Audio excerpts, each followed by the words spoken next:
Bueno, buenas tardes. Gracias por estar aquí. Gracias por mantener el impulso del directo y de lo presencial. Gracias a quienes nos están viendo en streaming. Gracias al Espacio Telefónica, a la Fundación Telefónica, por apostar por este tipo de actividad, que en realidad es una actividad que mantiene vivo el impulso cultural en vivo, ¿no? Y también el sentido de este acto, porque el Foro Cultura y Empresa, que llevaba ya varios años celebrándose en el Espacio Telefónica, me han permitido bajarme para los largos parlamentos. Llevaba celebrando varios años en el Espacio Telefónica. Este año, por razones obvias, porque una parte importante del foro requiere encuentro, requiere intercambiarse información, saludos, abrazos, tarjetas entre la gente que venía, pues se ha pospuesto y lo hemos sustituido por estos encuentros que son parciales, quizás más cortos. Vamos a hacer 3 en este último trimestre. El primero fue sobre cómo ha afectado la pandemia a la relación, a la colaboración entre las empresas culturales y las empresas en general, las marcas y el arte. El segundo es este, que hoy tenemos aquí delante, que es un encuentro sobre sostenibilidad y cultura. Y el tercero será el 1 de diciembre sobre educación, cultura y empresa. El foro, en estos momentos, el Foro Cultura y Empresa que organiza el Muro, en estos momentos yo diría que lo que aborda es más importante que nunca, porque la pandemia ha sacado a la luz la necesidad imperiosa de que la sostenibilidad no se quede atrás, de que la preocupación por una conciencia universal y única del género humano sobre su devenir futuro no se olvide, no se posponga en función de que hay otros problemas coyunturales, porque lo coyuntural no puede dejar en un lugar retrasado lo estratégico. Y lo estratégico es la sostenibilidad, la defensa del planeta, la defensa del medio ambiente y la aplicación de los criterios de sostenibilidad medioambiental, tanto en el mundo de la cultura como en el de la empresa, como en el de la colaboración entre unos y otros. Pedro. Bueno, como comenta Robert, hay un paraguas que parece que lo tapa todo, que es la pandemia, pero efectivamente una de las tendencias sociales, económicas más importantes es la sostenibilidad. Tenemos un ministerio de transición ecológica, tenemos fondos europeos que van a venir y que van a sustentar esa transición. Empresas que no tenían una imagen medioambiental, pues yo qué sé, como Iberdrola, pues ahora producen hidrógeno como si no hubiera un mañana, apuestan por las energías renovables, por la descarbonización. Empresas como Volkswagen, que hace 5 años tenía un escándalo mayúsculo con las emisiones de sus motores diésel, acaba de lanzar, y lo estamos viendo, una gama de coches eléctricos completísima. Nocilla elimina el aceite de palma. Vamos en bicicleta, rehabilitamos edificios. ¿Esta tendencia, puede el sector cultural estar ajeno a ella? ¿Qué representa para el sector cultural? ¿Es una piedra en el zapato? ¿Va a ser un peso más en esa pesada mochila que ya tiene el sector cultural en esta época? ¿O va a ser una oportunidad? ¿O va a permitir que haya nuevos puntos de encuentro con esas empresas que precisamente ahora más que nunca están apostando por la sostenibilidad? Bueno, pues hoy vamos a tratar de desbrozar un poco este territorio, de responder algunas preguntas o al menos de elaborar algunas hipótesis interesantes con la colaboración de nuestros estupendos invitados. Sí, bueno, el esquema va a ser el siguiente: una mesa para empezar sobre los retos de la sostenibilidad y la cultura. Van a estar presentes, bueno, ahora os los presentamos, pero van a estar presentes representantes del Teatro Real, del Museo Thyssen y de Acciona Cultura Engineering. Y después va a haber una pequeña entrevista con un consultor de sostenibilidad y certificación, Iván Diago, que está aquí con nosotros ya. Y por último va a haber otra mesa de experiencias positivas, de experiencias, digamos, de colaboración positivas, en la que estará presente Bungalow, Bungalow 25, con un proyecto que llevo a cabo para Wallapop y la otra, Museo del Prado, efectivamente. Con un proyecto estupendo que hizo también para... Bueno, va a hablar de muchas más cosas, pero un proyecto que hizo para WWF, que yo creo que es un ejemplo muy interesante. Que al final no te has puesto la camiseta. No, pero me la voy a poner. Está en la junta directiva de WWF, nuestro Pedro. Bueno, y terminaremos con algo que suele ser habitual en los foros, quienes hayáis estado alguna vez, y es arte. Y nos acompañará Elías Aguirre, que es coreógrafo y bailarín, para cerrar el acto, con una pequeña pieza que nace de su espectáculo Insecto Primitivo. Y comenzamos ya. Bueno, y una cosa importante, por favor, tanto los que estáis aquí como los que nos estáis siguiendo en streaming, pues podéis utilizar este hashtag Entremeses Cultura Empresa para hacer vuestros comentarios o para dirigir preguntas que trasladaremos al final de las mesas a los invitados. Adelante. La primera mesa.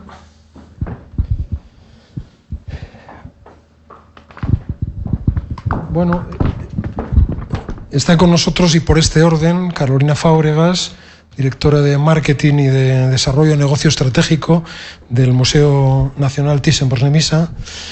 A continuación está Nuria Gallego, directora de Infraestructuras y de Servicios Generales del Teatro Real. Y por último está Manuel Fernández, que es director de Desarrollo del Negocio de Acciona Cultural Engineering. Y a ellos les vamos a hacer unas preguntas. La idea es que vosotros intervengáis también cuando os apetezca. Si hay algo que queráis,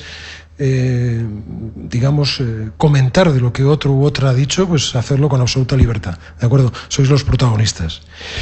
La primera pregunta general. Entendemos que la cultura tiene para los tres, ¿no? Para un impacto fundamental en la sociedad, pues por su propia capacidad de visibilizar, ¿no? Visibilizar mensajes. ¿Cuán prioritario pensáis que es este tema para vosotros y en extensión para el sector cultural? El tema de la sostenibilidad, la asunción del reto de la sostenibilidad medioambiental en las organizaciones culturales. Bueno, pues como empezamos primero, pues empezamos por este orden. Pues yo creo que tiene un papel fundamental, pero que va más allá de lo cosmético, ¿no? Que es a mí siempre lo que me da miedo cuando se plantean este tipo de retos. Para nosotros es una realidad, tanto es así, para nosotros está dentro de nuestro plan de desarrollo estratégico. Y justo acabamos de sacar ahora la Memoria de Sostenibilidad 2019 que publicaremos en los próximos días, donde precisamente queremos recoger pues en detalle toda la actividad que hemos hecho y en especial pues poner de manifiesto todas las actividades que hemos hecho precisamente como, por un lado, como institución, qué es lo que nosotros podemos hacer en nuestro día a día para cambiar, para que sea una realidad. Lo tenemos incorporado dentro de nuestro ADN. De hecho, para que te hagas una idea, por ejemplo, cuando hacemos un concurso público, nosotros licitamos cada vez que tenemos un proveedor y ponemos en muchos de los casos que tiene que ver que sea sostenible y hacemos una trazabilidad de esa sostenibilidad para asegurarnos que es un proveedor adecuado y que tiene que ver con nuestros valores. Eso por ponerte un ejemplo. Y luego, por otro lado, entendemos que somos un espacio, una plataforma para generar conciencia, para generar debate, espacios donde se puede pensar, proponer cosas, sacar temas a debate. Ahora mismo, por ejemplo, dentro del museo hemos tenido en el mes durante este verano, de hecho empezamos antes de la pandemia, una exposición de una artista norteamericana, de Joan Jonas, donde precisamente a través de su arte ella explicaba la importancia que tenía la sostenibilidad y el cuidado que teníamos que tener en los océanos con los plásticos. Otra manera de poder acercar la importancia de este tema para que sea una realidad para las personas, para poder generar debate. O ahora mismo, a través también de TVA 21, tenemos una exposición donde lo que tratamos también es la sostenibilidad desde otros prismas, desde el punto de vista del artista, ¿no? Con lo cual, para nosotros eso es una plataforma y un espacio donde tenemos que aprovechar para generar esa conciencia, ese diálogo y que las cosas cambien. Nuria.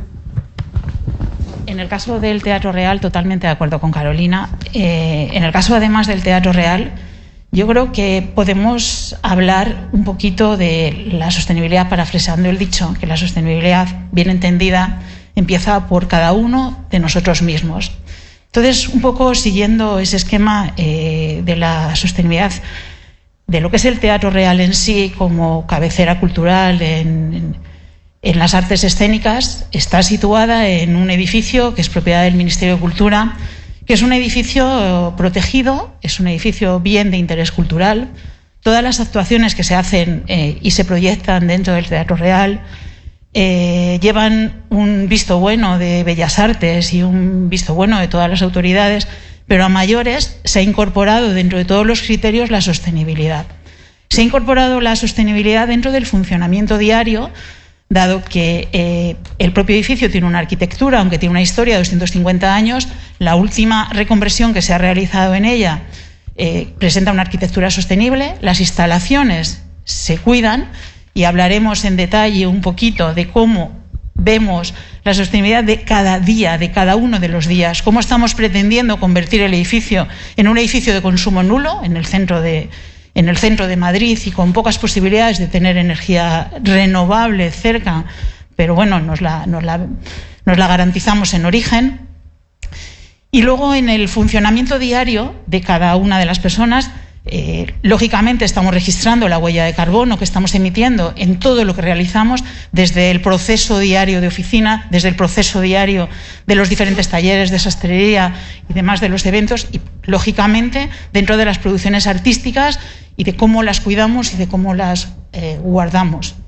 La sostenibilidad en los tiempos de hoy en día no es una realidad, es una necesidad y es una emergencia, con lo cual dentro de la cultura debe estar como protagonista primero. Buenas tardes, Robert, gracias por la invitación.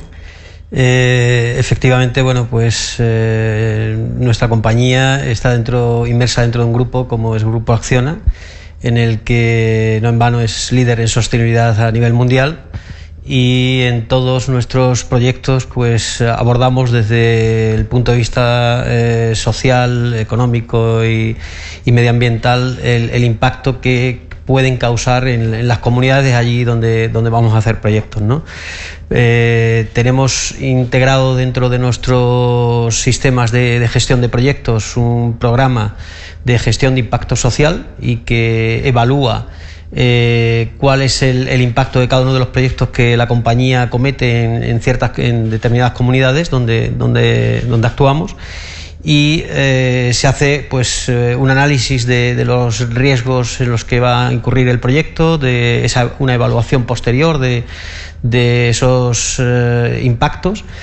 Y por supuesto se estudian las medidas que se pueden aplicar, se hace una labor colaborativa con las propias comunidades, de manera que permite pues identificar efectivamente cuáles son los impactos tanto positivos a veces como negativos, y tratar de crear un paquete de medidas que el propio proyecto va a contemplar a lo largo del desarrollo de la vida del proyecto, y que intentarán de alguna manera paliar el impacto ese que, pues, como digo, puede ser en ciertos momentos negativo, ¿no? Obviamente no estamos haciendo un puente, que surge más en ese tipo de proyectos, la necesidad de crear conciencia en las empresas para que actúen también en el entorno donde se producen los proyectos y donde pueden crear un impacto más negativo. Nosotros, en el plano cultural, evidentemente, pues siempre parecen como unas cuestiones positivas, pero no siempre lo son, ¿no? Y bueno, algún ejemplo podría poner, como por ejemplo pues en el Museo de Omán, donde tuvimos que rescatar un mihrab árabe del desierto de una pequeña comunidad pues de un pueblecito del país de Omán, y donde, bueno, pues a raíz de este estudio pues se comprobó efectivamente que iba a producir un impacto negativo en la sociedad. El alcalde de ese pueblecito no quería desprenderse del mihrab, y hubo que hacer una serie de negociaciones, proyectos paralelos alternativos a que se vieran cómo recompensábamos un poco el que ese tesoro que estaba en el desierto y que, bueno, pues se estaba deteriorando, se iba a poner en valor en el Museo Nacional de Omán, que es donde está, en la capital. Y Y bueno, pues este tipo de proyectos yo creo que son muy bienvenidos desde el punto de vista de las sociedades en las que a veces pues no tienen el conocimiento que tenemos todos de los proyectos que se generan en nuestra sociedad, ¿no? Aquí estamos mucho más informados, en este tipo de países no les llega esa información, no saben, para ellos le estás quitando algo que bueno, pues incluso ellos iban a rezar a ese milagro, evidentemente. Y bueno, pues a raíz de este tipo de proyectos, como digo, pues creo que generamos, no digo un impacto que supla esa pérdida, pero sí que creo que en cierta medida por lo menos crea conciencia en la sociedad local de que es una muestra, es una puesta en valor de su patrimonio, ¿no? Tenía una pregunta para Acciona en particular, te la hago ahora, después ¿sí? Seguimos con... ¿es más caro implantar prácticas desde vuestro territorio de sostenibilidad? ¿Afecta la situación económica, la crisis económica? ¿Se considera un lujo? Mira, Robert, yo creo que no hay excusas, ¿no? Si hay una crisis económica o si el país, por ejemplo, pues oye, puede acometer proyectos más basados en términos sostenibles o no, ¿no? Yo creo que debemos de crear una conciencia global y para eso tanto las empresas como las instituciones, los promotores culturales, creo que tenemos esa responsabilidad y tenemos que abordar los proyectos desde el punto de vista de que no creo que sea caro, que es la pregunta a la que te refieres. Yo creo que está más en si las empresas estamos preparadas para abordar proyectos con procesos que tienen en cuenta la sostenibilidad y el impacto social, ¿no? Como decía antes, ¿no? Yo creo que una de las cuestiones que creo que hemos aprendido como compañía, como Acciona, es que eso lo tenemos inmerso en nuestros procedimientos. Entonces, pues si hemos ido a hacer un museo en Nigeria, por ejemplo, pues oye, no solamente la sostenibilidad, es decir, allí la conciencia sobre la seguridad de salud, pues nadie la tiene, ¿vale? Pero nosotros como compañía sí vamos a abordar ese proyecto pues en términos muy parecidos a lo que abordaríamos un proyecto en Europa. Entonces yo creo que no es un problema económico, es un problema de enfoque empresarial, de conciencia empresarial y que nuestro ADN está afortunadamente muy ligado a la sostenibilidad, ¿no? Y para vosotros, después hablamos un poquito porque me decía Carolina que habíais trabajado, sabemos que habíais hecho cosas juntos, Acciona, Thyssen, igual después puede salir ese tema porque está un poquito en vuestro ADN, como decías, la sostenibilidad, ¿no? Pregunta para cultura, ¿no?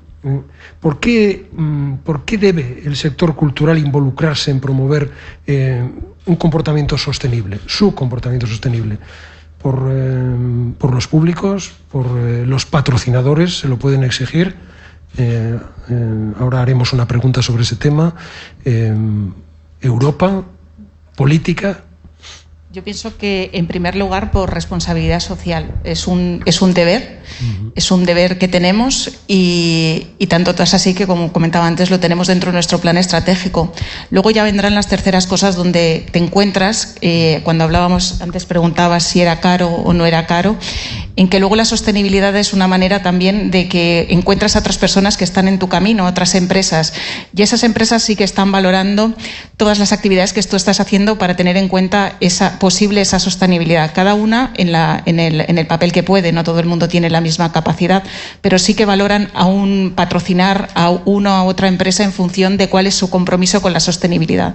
Entonces, en ese sentido, te encuentras muchas sorpresas gratas, donde encuentras que al tener que ver mucho en la misión, en los valores, pues comulgas con ellos y hacen que quieran hacer un proyecto. Por ejemplo, el proyecto de arte y sostenibilidad, pues es un ejemplo, ¿no? Lo que hemos hecho en el museo, gracias al patrocinio de Acciona, su colaboración, hemos hecho el recorrido sostenible del museo con 12 piezas donde vamos explicando la sostenibilidad a partir de nuestra colección. Ese es un ejemplo.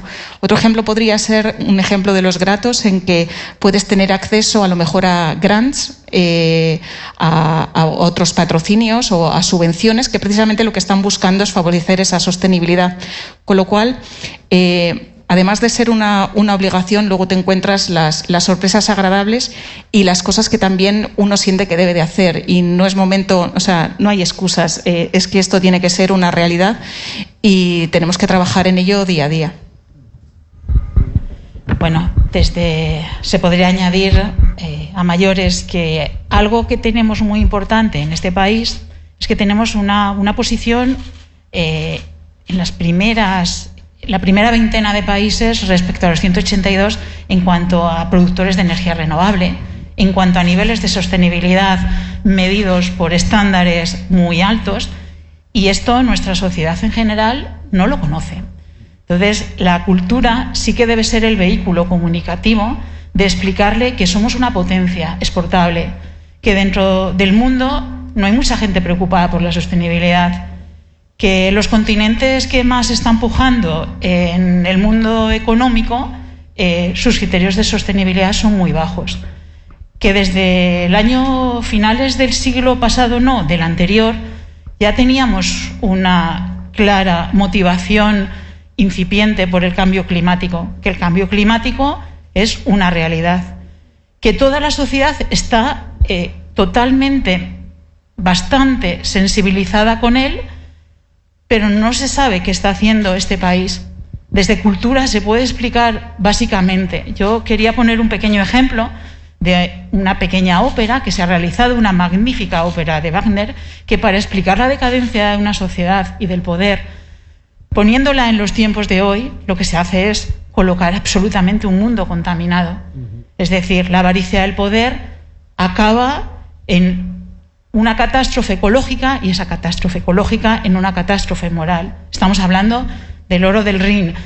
¿Cómo puede concienciar la cultura? Pues toda la gente joven debe conocer exactamente en qué posición estamos, qué posición ocupa este país en la sostenibilidad, en el global del mundo, en los COD que se están montando, y aunque económicamente no tenemos una posición tan maravillosa, sí que es verdad que estamos por encima de países como Alemania u otros en generación eólica, y eso lo puede transmitir la cultura, y eso puede ser una alianza de las empresas con la cultura que puede aventajar y buscar soluciones para ambas realidades que tenemos en estas situaciones tan tensas.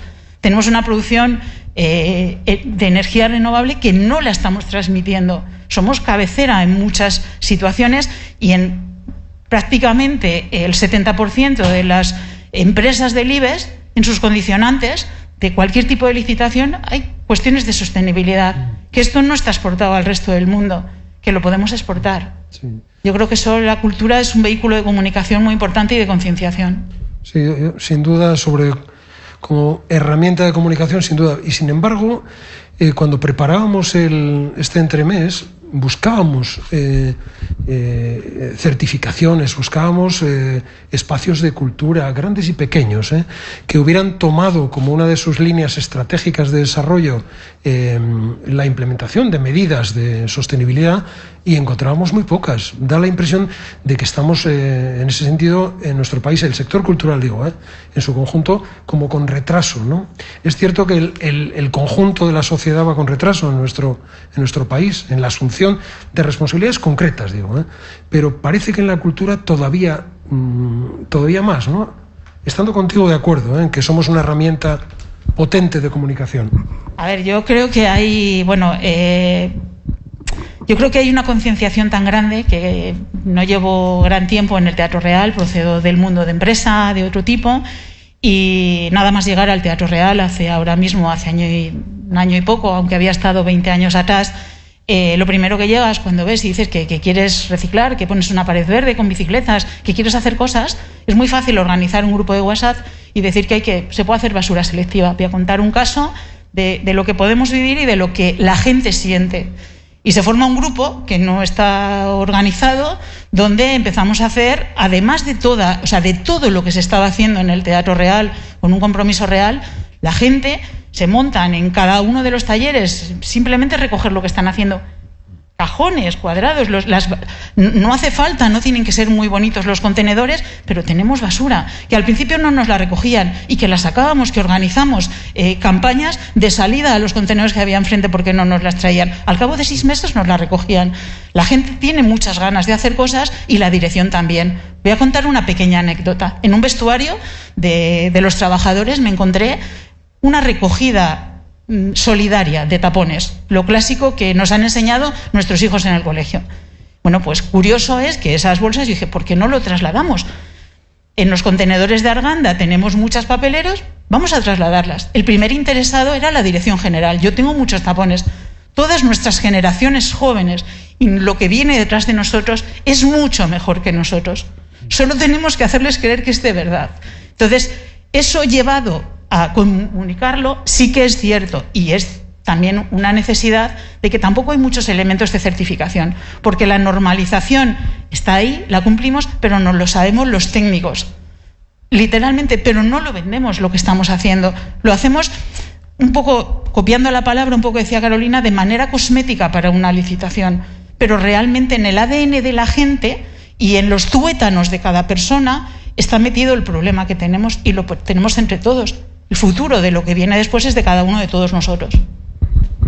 Nosotros, por ejemplo, en el museo lo que sí que hicimos, y de hecho se recoge en nuestra memoria, esto lo tenemos bastante articulado, porque hemos conseguido que todos esos grupos, que toda esa actividad, que a través de la educación es fundamental para que la gente pueda poner en valor lo que piensa que sabe y a lo mejor no se da cuenta, eso se ha articulado de manera para que sea ya natural, ¿no? Pues, por ejemplo, desde las pinturas que buscamos que no contaminen, o, por ejemplo, hablabas de reciclaje. El año pasado reciclamos casi 4 toneladas de residuos, lo cual es un éxito. Y luego hay otra parte también de la concienciación que viene también en lo que uno puede dejar de hacer, ¿no? Que es el criterio, pues, desde apagar las luces hasta cambiarlas por LED, pasando por sensores de proximidad para que se apaguen cuando la gente no está utilizando, la parte más climática. Entonces, todo eso también ponerlo en valor a los empleados, a la gente que forma parte del museo, para que vea su contribución que está haciendo a esa sostenibilidad. Y cuando la gente lo entienda, dice, anda, pues yo si esto en mi casa lo hago, ¿por qué aquí no lo voy a hacer?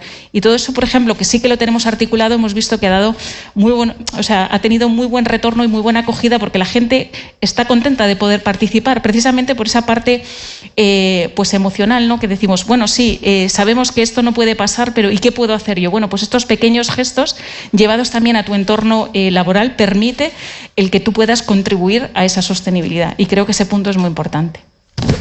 Sí, yo creo que otra cuestión que me parece importante en este punto que estáis comentando es que pedimos muchas veces que los fabricantes fabriquen productos reciclables y sostenibles, ¿no? Pero al final somos los usuarios finales, las instituciones que tienen un museo, que tienen un centro cultural, las que tienen que recoger ese residuo y depositarlo para que se pueda reciclar, ¿no? Sin esa última acción no vale de nada el esfuerzo anterior, ¿no?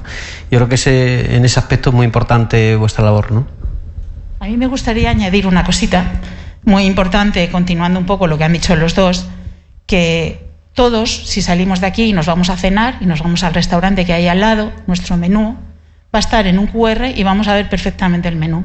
Yo todavía no he ido a ningún centro de exposiciones que me dejen un Android donde venga exactamente qué temperatura está haciendo en esta sala, qué humedad hay, que se ha monitorizado en casi todos los centros comerciales, pero lo más importante, de dónde está saliendo esta energía, en qué momento se ha producido, cuánto está costando y cuánto está costando que yo esté aquí sentada.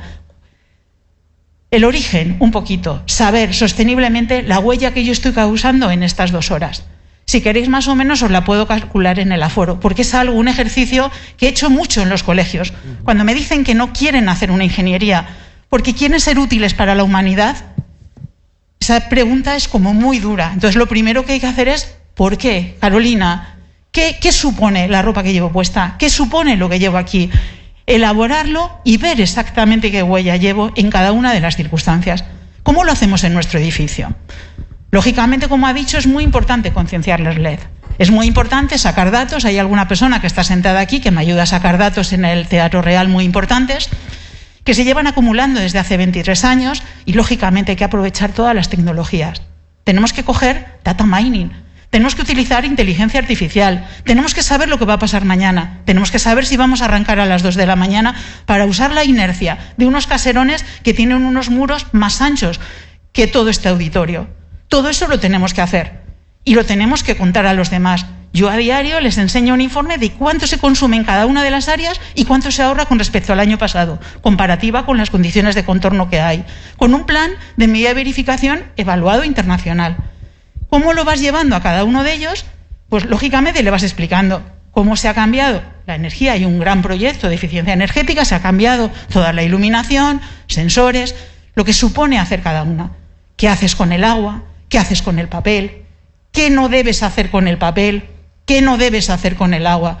¿Cómo podemos sobrevivir mañana para estar aquí todos? Entonces, lógicamente hay que aplicar tecnologías muy específicas y llevarlas al día a día. Y eso, explicarlo en la cultura. No pasa absolutamente nada en medio de una ópera. Todo lo contrario, la gente lo recibe. Se sorprenden cuando representar el mal y la desidia hasta es aplaudido y es una crítica real a la sociedad que estamos viviendo. Tenemos una pregunta que me mandan por Twitter. Dice así, os la leo directamente y respondemos si queréis rápidamente y pasamos al tema que antes hablábamos detrás sobre el tema del patrocinio, cultura, sostenibilidad. La pregunta que lanzan es, ¿esta transformación o adaptación ha llegado a afectar a los contenidos? ¿Han detectado novedades en el lenguaje o en las propuestas en esta etapa respecto al tema de sostenibilidad? Bueno, en nuestro caso, que al final nos dedicamos a desarrollar y a producir contenidos, evidentemente sí que, obviamente, estos procesos que también tienen que ver con ser más sostenibles a la hora de producir elementos para museos, pues sí que es verdad que estamos implementándolos cada vez más, ¿no? Es decir, tratar de por ejemplo, pues escanear una pieza que permita pues un visionado de esa pieza ser más accesible al público, y determinados procesos que antes eran pues excesivamente complejos con las nuevas tecnologías hemos podido, digamos, tener una pieza escaneada 360 grados, que el público tenga la accesibilidad de llegar a un monitor, ampliarla, ver inscripciones de hace varios siglos, en fin, todo este tipo de técnicas en las que también estamos trabajando, como reproducir en 3D pues elementos que puedan ser extraídos de un lugar, como el Arco de Dueñas en el Museo Arqueológico Nacional, que lo hemos reproducido y lo hemos sacado a la calle para que la gente lo pueda tocar, lo pueda ver de cerca. Es decir, una manera diferente de interactuar con la cultura, ¿no? No domino este tema y espero no hacerlo. A ver, yo creo, y como observadora, que sí, y mucho. Se ve tanto en los contenidos como en los repositorios del material que se está utilizando. Pero, sinceramente, en esta pregunta yo no soy experta. Yo, por mi parte, sí que creo que ha habido un gran cambio en el sentido también de la sensibilidad de los patrocinadores a hacer un contenido que tenga más que ver con la parte de sostenibilidad. Esta mañana, sin ir más lejos, tenía una reunión con un patrocinador para un proyecto que vamos a sacar muy digital, y había una parte muy importante. Para nosotros la educación es fundamental. De hecho, lo hacemos a través de Educatisen con distintos programas donde nos acercamos a distintos temas. Y este patrocinador lo que nos decía es, cuando vayamos a hablar de sostenibilidad, co-creemos, hagamos algo juntos para ir a un mensaje que sea más claro, que sea más común, que estemos claros en lo que queremos decir y que concuerde con nuestro ADN para decir exactamente lo mismo. Y luego, con respecto a los contenidos, creo que también la tecnología es lo que va a facilitar el que el acceso a esos contenidos sea cada vez más fácil, y en eso tiene un papel muy importante la digitalización, lo que hablábamos antes de poder ver los gigapíxeles de un cuadro, poder ver los detalles, ir más allá donde el ojo no puede ir, te va a permitir el acercarte a la sostenibilidad también de otra manera, porque vas a poder ver otros valores que de otra manera no podrías hacerlo.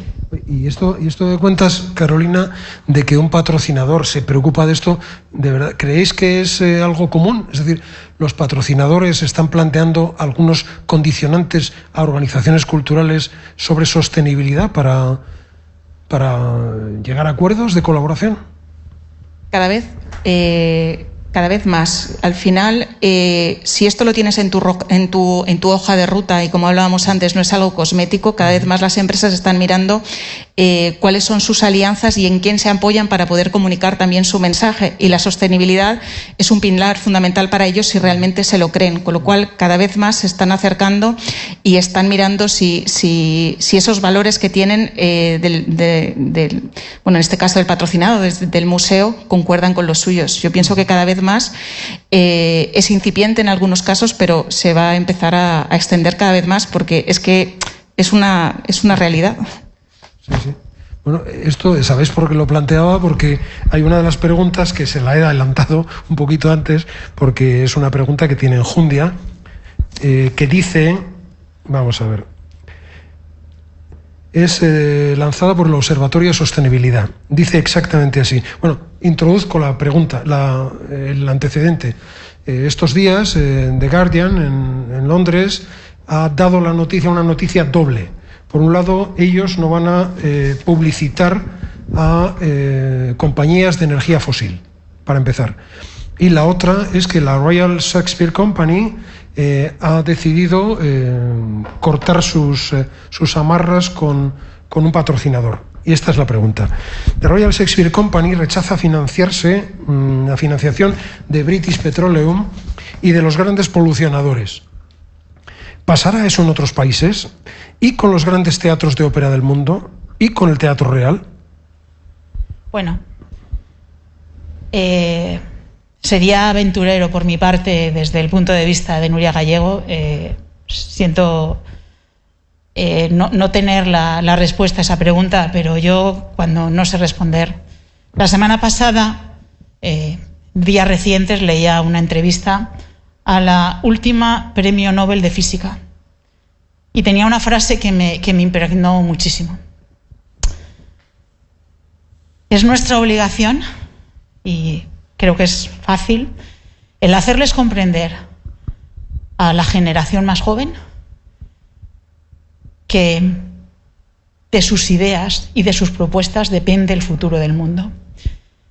Creo que la generación joven, detrás de toda la historia de British Petroleum, realmente es la generación joven que era la que disfrutaba de las entradas a 5 libras en el teatro, la que se ha negado absolutamente a atender, y en base a ello ha ocurrido. Lo que sí te puedo decir es que el Teatro Real apuesta por la gente joven, ha hecho recientemente una gala joven y que yo creo que apostará por el futuro, pero lógicamente no depende de mí.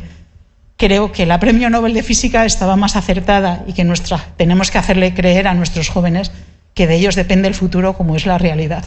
Y si en sus manos está, si esto lo dice Andrea Ghez, que ha llegado a ser Premio Nobel, creo que cualquier sociedad puntera de hoy en día estará en ese punto de vista. No sé decirte, desde el punto de vista del patrocinio y la sostenibilidad, creo que, como volví a decir, empieza por uno mismo y hay que sobrevivir durante un tiempo, pero las empresas en este país, y ha mencionado el primer ponente, tu acompañante, que Iberdrola ahora mismo es energía verde, que Acciona Energía es energía renovable, que las principales compañías petrolíferas de este país son los mayores promotores de energía fotovoltaica. Es algo a celebrar y creo que es algo bueno para todos, porque lo otro se está agotando y creo que en esto podemos crecer y mejorar mucho los rendimientos. Muy bien. Desde la visión de una ingeniera, creo que el futuro será apostar por este punto de vista y creo que el teatro apostará en este sentido. Sí. Carolina, ¿algo que decir? La verdad es que me ha parecido muy interesante lo que has dicho, estoy totalmente de acuerdo y creo que el eslogan de There's no plan B es un motor muy, muy potente y que tiene que movilizar muchas cosas y al final esas cosas al movilizarse tendrán su resultado y habrá empresas que digan que no todo vale y que en este momento no es positivo, con lo cual nada más que añadir. Sí. Fíjate, yo ahí difiero un poquito. Yo creo que en nuestro país las exigencias mutuas, probablemente por fragilidad, las exigencias mutuas, es decir, de un proyecto cultural, no de un gran contenedor o un gran productor, como sois vosotros, ¿no? Pero la media, digamos, de quienes necesitan dinero para producir son menos exigentes, ¿no? En esto, yo creo, quizás probablemente porque haya que desarrollar mucho todavía la conciencia medioambiental en las organizaciones y las instituciones culturales. Y también yo diría que muchas de las empresas son poco exigentes a la hora de reclamar a las organizaciones culturales que cumplan determinados requisitos de sostenibilidad medioambiental. Digo en general, no vosotros sois la avanzadilla A ver, nosotros, y al final siempre pasa todo por uno, lo tenemos dentro de nuestro plan estratégico, como decíamos al principio, hemos sacado nuestra memoria de sostenibilidad 2019 y hay cosas que se pueden implantar desde el día a día. Nosotros, por ejemplo, desde la tienda del museo, pues es que tenemos implementadas desde eliminar el uso de plásticos, el tema del reciclaje, trabajar con artistas locales y artesanos también para generar un tejido empresarial y poder dar soporte a esa parte de tejido empresarial, cuidando también todos los materiales que estamos utilizando, la trazabilidad de todo lo que es la cadena de producción, en fin, vamos haciendo nuestros pasos precisamente para hacer que sea una realidad. Estoy de acuerdo contigo que no es algo que esté tan implantado como a todos nos gustaría, pero ahí tenemos que tener cada uno una responsabilidad cada uno personal y como empresa de cómo implantarlo y comunicarlo a través de las plataformas que tenemos, que son las exposiciones, las acciones y luego la educación.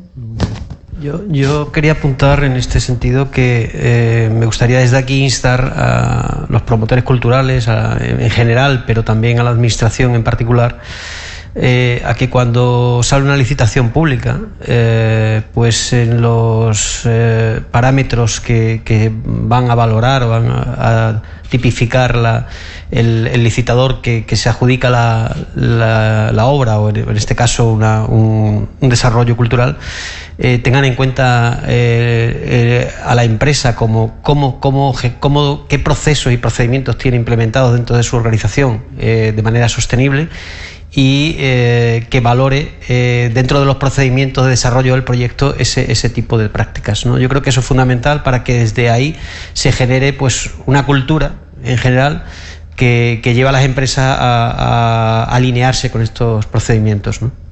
Muy bien. Ya veo el reloj y ya nos hemos pasado un poquito, pero y sobre todo para hacer las 7 u 8 preguntas que quedan, pero me gustaría o que vosotros contestarais o dijerais alguna aportación final, o que quizás respondierais a una cosa muy concreta, como por ejemplo en vuestra experiencia, cuáles son las acciones en la onda de sostenibilidad medioambiental más rentables, de más éxito, el tipo de acciones más eficientes, de mayor impacto. Si queréis, y bueno, si no, bueno, yo creo que no lo que queráis. Al final, desgraciadamente, las que más se ven, ¿no? Las que duelen al bolsillo, ¿no? Es decir, cuáles son las que realmente pues repercuten a lo largo de la vida de un proyecto o de un producto, ¿no? Yo creo que son las que, por lo menos de momento, se tienen más en cuenta, ¿no? A ver, yo creo que desde mi punto de vista, y llevándolo desde un punto de vista matemático, si viéramos ahora un dashboard de Excel, realmente en cualquiera de nuestras sociedades, sobre todo en los que tenemos un elemento fijo, reducir los costes fijos en el edificio es muy importante. O sea, el gasto energético es uno de los puntos de vista, de agua también, pero en el gasto energético, si el 40% del gasto es energía, el 40% es climatización, lógicamente tenemos que poner el foco en saber mucho para no gastar el 40% y gastar menos y reducirlo. La iluminación, todos los servicios asociados, la fuerza, usos varios, todos los motores. Nosotros estamos actualizando todos los motores para bajar el consumo un 25% en todo lo que son las plataformas. Hemos cambiado toda la iluminación, reduciendo los costes fijos.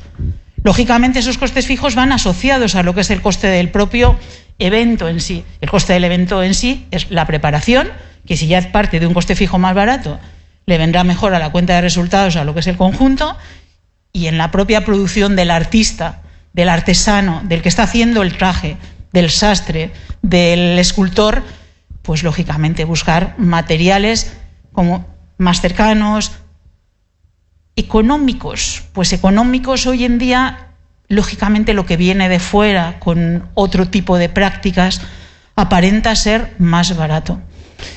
El más barato habría que medirlo muy bien, y si hemos sido capaces de sacar el coste fijo de repente, digitalizar todos nuestros procesos, apostar por las uniones. En el caso del Teatro Real hay un caso muy claro, que es la plataforma digital en streaming de My Opera Player entre una empresa tecnológica y lo que es el Teatro Real, que ha sido un éxito en toda esta época que hemos vivido. Digitalizarnos completamente, eliminar absolutamente todo el papel, usar muy racionalmente el agua, que es un bien que reducimos en muchos sitios, creo que ese coste fijo es el que va directamente a la cuenta de resultados, pase lo que pase. Vamos, yo estoy de acuerdo. En general lo que hay que hacer es ver dónde se pueden buscar las eficiencias. Creo que hay cosas que son quick wins, que se pueden implementar de una manera más sencilla, y para eso es súper importante toda la parte de tecnológica, de cómo está gestionada esa información, precisamente para que sea accesible y se pueda accionar esa información de manera rápida. Por otro lado, es buscar, cada vez que se hace una mejora, buscar esa eficiencia energética positiva y toda esa parte de sostenibilidad. Y luego toda la parte de transformación digital, con todo lo que conlleva, desde los procesos, pasando por la tecnología detrás que lo soporta, todo lo que sea la digitalización y todo lo que sea tener un mayor conocimiento y mayor acceso a esa información va a permitir el poder accionar toda esa información para hacer cambios de una manera mucho más ágil. Pues Carolina, Nuria, Manuel, pues muchísimas gracias y nada, un empujoncito más en la línea D, ¿no? Venga, gracias. Muchas gracias. Gracias.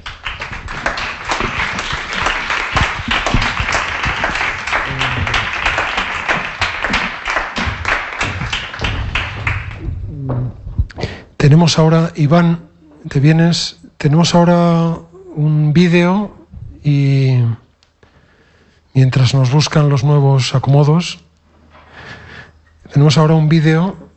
Por favor.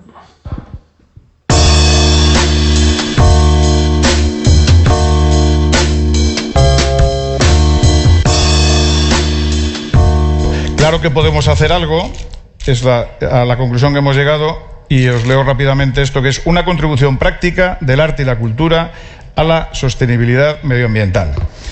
En esta segunda década del siglo XXI existe la conciencia de que el devenir de la humanidad atraviesa momentos inquietantes y de riesgo cierto para la vida tal y como la conocemos. Junto a las grandes migraciones provocadas por el hambre y las injusticias, o el incremento de las desigualdades económicas y sociales, los cambios medioambientales son probablemente los que mejor ilustran los problemas de fondo del modelo de desarrollo de los últimos 2 siglos. Parece necesario colocar esos problemas y, en concreto, la salud medioambiental de nuestro planeta como objetivo prioritario que todos los organismos internacionales, todos los países, todas las sociedades, todas las organizaciones, todas las empresas y todas las personas deben plantearse ya como una tarea cotidiana y urgente. No se puede postergar. En esa tarea inaplazable de contribuir a un mundo equitativo y sostenible, los creadores y artistas, las organizaciones culturales y artísticas, tienen una responsabilidad específica. A lo largo de los siglos han representado las preocupaciones del ser humano y han albergado su conciencia crítica. Hoy es reconocido que el arte traduce, como ninguna otra expresión humana, el sentir y las aspiraciones de la humanidad en su conjunto. La cultura no solamente debe sumar sus energías a las de cuantos trabajan por la salud del planeta, sino que puede asumir una posición destacada, práctica y ejemplar en esta tarea. Con su capacidad narrativa puede integrar esta preocupación que ya forma parte de la agenda política y social, como tema de sus creaciones artísticas que ayuden a entender los problemas y con ello las soluciones. Por ello, agentes de la cultura y las artes, promovemos esta declaración con las siguientes propuestas para que el sector inicie este camino.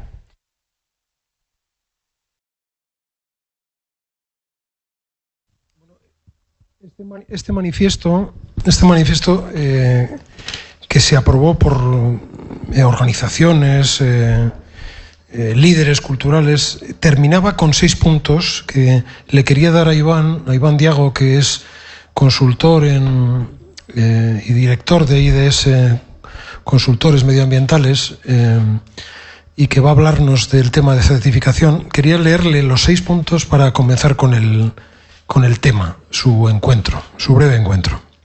La primera propuesta era asumir la reutilización de materiales, la reducción del consumo y el reciclaje como principios en todos los procesos de diseño, producción y exhibición del arte y la cultura.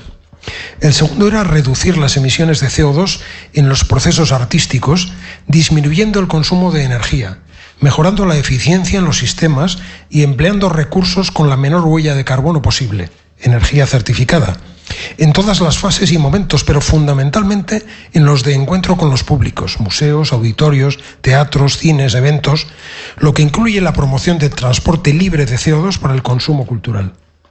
El tercer punto, la tercera propuesta, era convertir los espacios culturales en espacios comprometidos con la sostenibilidad medioambiental, donde los ciudadanos encuentren coherencia y práctica sostenible e inclusiva y sean ejemplo para la sociedad. El consumo responsable de agua, el uso de materiales reutilizables y la facilidad para el reciclaje deben ser una seña de identidad. Cuarto, buscar acuerdos con instituciones, empresas y organizaciones sensibles a las preocupaciones medioambientales para que, en asociación con la cultura y el arte, puedan realizar acciones culturales conjuntas multiplicadoras en beneficio de la sociedad. Quinto, promover una certificación medioambiental específica, diferente para los diversos ámbitos creativos y de exhibición, que establezca el modelo concreto de sostenibilidad para los procesos de diseño, producción, exhibición y consumo culturales. Y sexto, incentivar la información a todo el sector artístico y cultural y la formación de sus profesionales en las prácticas concretas de sostenibilidad medioambiental, a través de programas acordados con las organizaciones y empresas del sector. ¿Crees que las propuestas que se plantean en este manifiesto son adecuadas como punto de partida? Yo creo que todos los elementos que se han planteado encajan perfectamente y además la primera mesa que ha habido lo ha dejado muy claro. O sea, todos esos elementos que se han incluido dentro del manifiesto son elementos que se están considerando ahora mismo dentro de la industria. Lo está considerando la industria cultural, lo está considerando la industria. Entonces, como punto de partida, me parece un punto de partida magnífico y necesario. ¿Qué entendemos, Iván, para empezar, qué entendemos por sostenibilidad medioambiental en el ámbito de la cultura? El concepto de sostenibilidad también hemos estado debatiendo sobre ello. La verdad es que la primera mesa ha sido tan potente que muchas gracias por haberse invitado, me deja sin contenido ya. Anda. O refuerza el contenido que vamos a tratar a continuación. Porque hemos estado viendo un montón de elementos asociados a la sostenibilidad, pensando en que la generación o las generaciones actuales tenemos que dejar a las generaciones futuras recursos que puedan utilizar para que puedan desarrollarse. Hablamos de sostenibilidad y que quizás se ha quedado más la palabra que desarrollo sostenible. Y desarrollo sostenible es una composición que incluye dos elementos. El primero es desarrollo. El segundo es poder seguir haciéndolo en el tiempo. Queremos vivir bien, queremos disfrutar de las cosas, queremos ir a eventos, queremos ir al campo, queremos movernos por la ciudad, queremos estar hoy aquí. Queremos poder participar, queremos poder desarrollar nuestra actividad, disfrutar de la vida. Y lo único que tenemos que incluir dentro de ese elemento es la responsabilidad. El pensar no solo en el ahora, sino pensar en cómo lo vamos a seguir haciendo mañana, en qué condiciones o qué limitaciones nos vamos a poder encontrar en función de lo que hagamos hoy. Que quizás en el mundo que estamos viviendo, pues lo estamos viendo. Estamos con mascarillas. Sí. Pero bueno. Y en este territorio, exactamente en este punto, lo que se plantea es las organizaciones, las instituciones, las empresas tienen que desarrollar criterios de desarrollo sostenible, tienen que desarrollar prácticas concretas. Tendríamos que definir cuáles son, pero empecemos por, primero hay que certificarlo, ¿no? Esto hay que acreditarlo de alguna manera, hay que darle carta de naturaleza, hay que señalar niveles, evaluarlo. ¿Qué es la certificación? Esa es la pregunta esencial, porque estamos utilizando ese término que es muy habitual y simplemente, la acción de certificar. ¿Y qué es certificar? Pues es una evaluación por una tercera parte independiente de que se cumplen una serie de requisitos. La definición en sí misma es súper inocente, no aporta nada. Cuando la llevamos a nuestro ámbito, la llevamos al ámbito de la sostenibilidad, la llevamos al ámbito de algo que va más allá de la gestión ambiental, que no va del presente y no solo de gestionar residuos, sino que va de pensar en cómo utilizamos todos los recursos que tenemos a nuestra disposición para poder seguir haciéndolo de forma indefinida. Nos encontramos con muchos modelos que se encuentran el principal problema con la dificultad de comunicar adecuadamente. Esa idea que se ha leído dentro del manifiesto, en el vídeo que hemos visto, la cultura como una industria que realmente está de forma continua comunicando, que está en los medios de comunicación, que está lanzando mensajes, es el vehículo necesario o es el vehículo imprescindible para poder hacer llegar esos mensajes de comunicación a toda la sociedad y poder implicarnos o reforzar la implicación que ya tenemos, la sensibilización. Quizás en la primera mesa una de las cosas que se ha visto era que se están haciendo muchas cosas, de puertas hacia adentro, que se está pensando en muchos elementos que principalmente los podemos justificar porque atacan al bolsillo, porque realmente ser sostenible es rentable. Al principio no, hay inversiones, pero una vez que consideras esas inversiones dentro de un plan estratégico, pues al final llegas a algún sitio.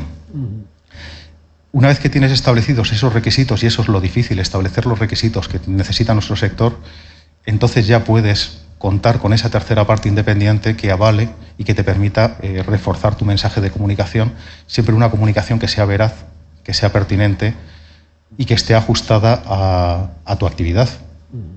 Quizás hay veces que hablamos de biodiversidad cuando nos estamos ciñendo en una actividad pues que es puramente urbana. Bueno, hay biodiversidad dentro de las ciudades, pero no es el medio ambiente natural al que estamos acostumbrados. Es un medio ambiente industrial que es con el que trabajamos habitualmente. De forma que ese medio ambiente industrial, gestionándolo adecuadamente, haciéndolo de forma que los impactos en el medio, también se ha comentado, hay veces que los impactos son incluso positivos. Bueno, pues hay veces que esos impactos que hasta son positivos los podemos gestionar adecuadamente.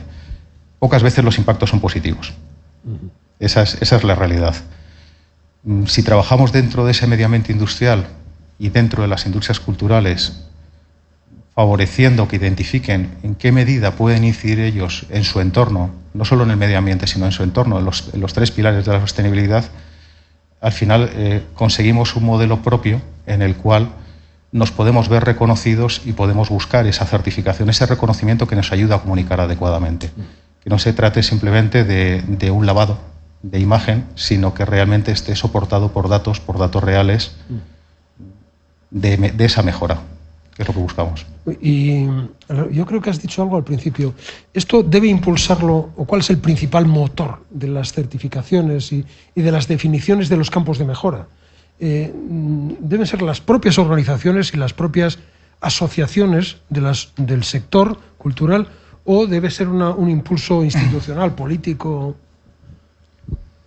Pues quizás son tres los elementos que forman parte de eso, porque la administración, desde luego, como principal comprador del país, tiene una capacidad de compra increíble y puede establecer reglas. Dentro de eso, pues bueno, ya se estableció hace un par de años un plan de compra pública ecológica, heredera de un plan de compra pública verde, pero que no es solo nuestro, es un plan de compra pública sostenible que viene de principios de la Unión Europea, con documentos que datan de hace 15 años, que es lo que se están utilizando ahora mismo. Las ideas están ahí, las ideas se están utilizando. Las asociaciones, asociaciones sectoriales son quienes tienen el conocimiento, son los expertos en el sector.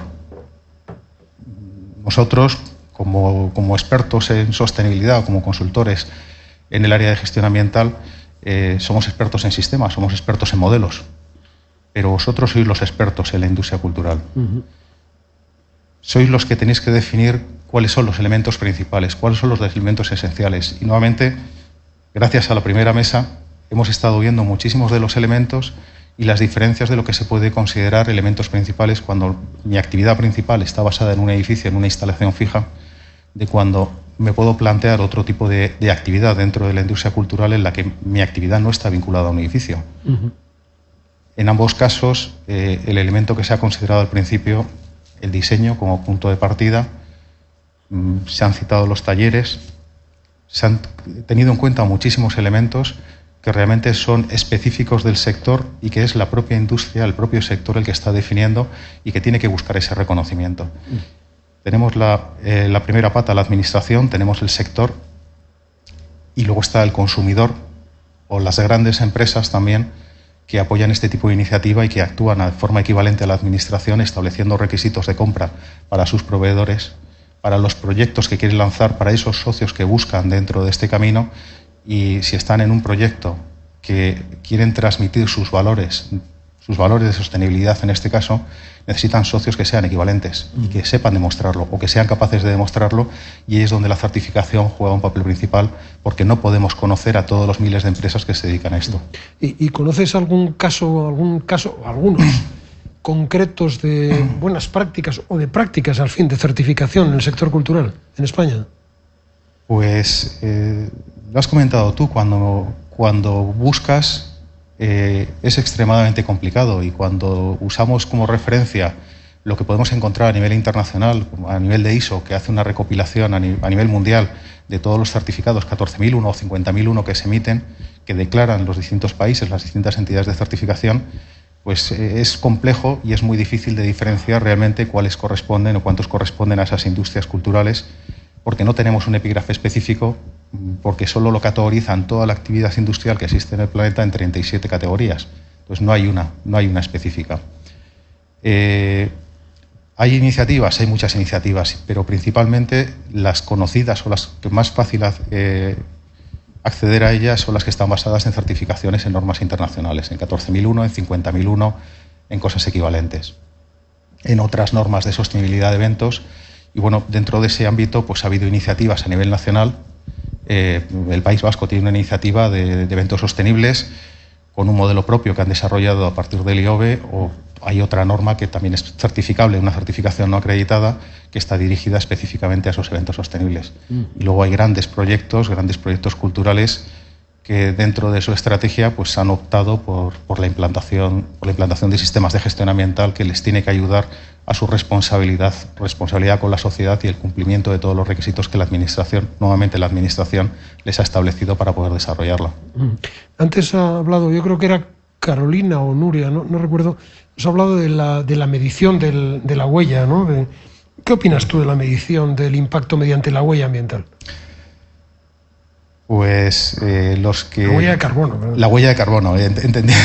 Bueno, hay más huellas. Hay tantas huellas que ahora ya no se habla de una huella determinada, sino que hablan de footprint. Ya es un término genérico que se ha quedado ahí, y ya miras huella ambiental, huella de carbono, huella hídrica. Y empezaba diciendo, bueno, yo vengo del análisis de ciclo de vida, y a mí es lo que me contaron el siglo pasado. Y el análisis de ciclo de vida era una herramienta maravillosa, extremadamente complicada de implementar, porque se tenía que trabajar producto a producto. Y cuando coges un centro comercial que tiene 4 millones de referencias, no es posible trabajar 4 millones de referencias sin generar unas bases de datos carísimas y complejísimas de implementar. La ventaja que tiene la huella de carbono, que es una simplificación tecnológica o metodológica de esa misma herramienta, que nos pone a la disposición de cualquier persona con unos conocimientos mínimos. Podemos utilizar esa herramienta para convertir en toneladas de CO2 equivalente, kilos de CO2 equivalente, toda nuestra actividad. Es una herramienta maravillosa, se ha integrado de una forma muy rápida, y lo que habría que preguntarse es cómo 20 años de análisis de ciclo de vida no ha funcionado. Huella de carbono empezó a funcionar en el momento que se presentó la herramienta, y hay muchas metodologías para calcularlas. Y ya vamos terminando. ¿Cuáles piensas que son las principales dificultades para implementar en el sector cultural un modelo de certificación de este tipo? La atomización es un elemento importante. Una certificación estándar, una certificación de un modelo convencional que requiere un sistema de gestión, tiene una carga, tiene un peso documental, un peso de estructura, un peso de planificación, que muchas veces no estamos preparando para poder darle un soporte adecuado, un soporte responsable desde una empresa de un tamaño mediano o pequeño. Las grandes empresas tienen recursos suficientes y no les pilla desprevenidos porque están acostumbrados a planificar. Se ha estado hablando de plan estratégico.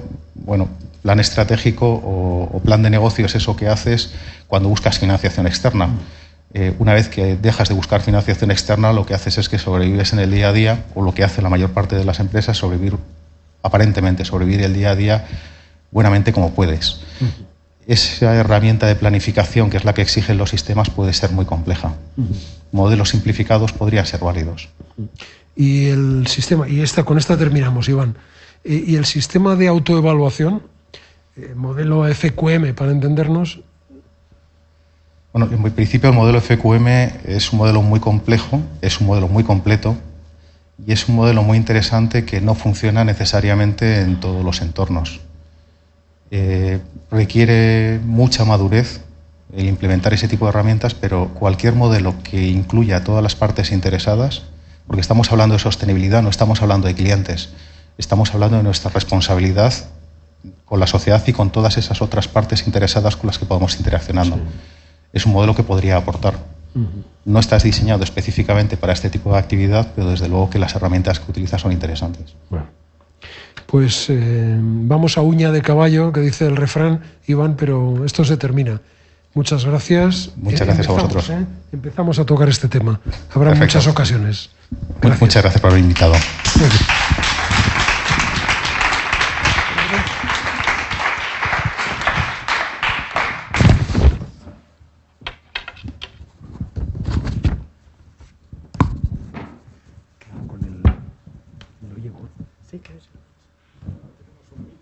Sí, teníamos un vídeo primero, sí.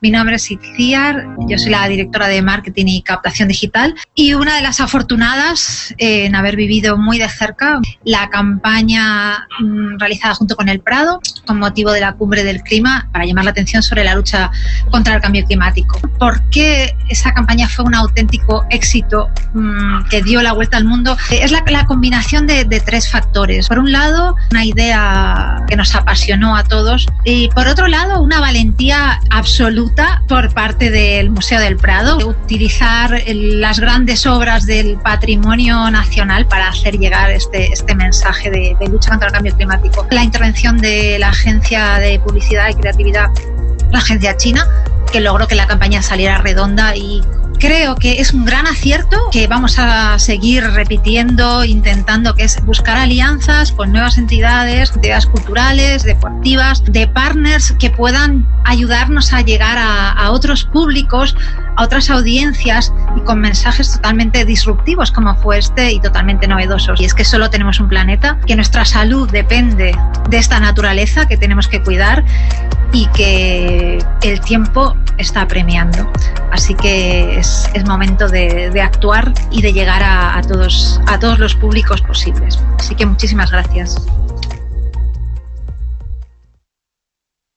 Soy Marta Gui y trabajo en Wallapop como Experiential Marketing Manager.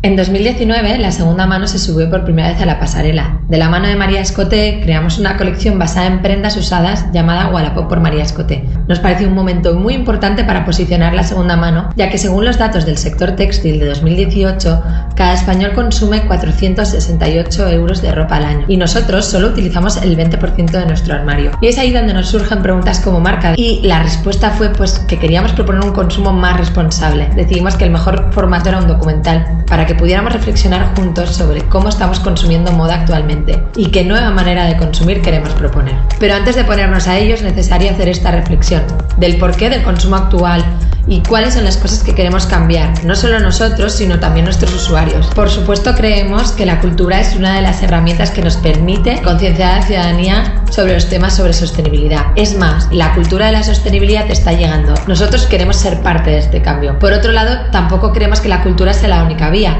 sino que creemos que hay muchas vías para concienciar sobre la manera de consumir, desde acciones hasta campañas, canales como por ejemplo la prensa, los medios digitales, las redes sociales, ya que por ejemplo en estos últimos nos permite hacer una interacción directa con nuestros usuarios y tener una conversación viva sobre los temas de consumo.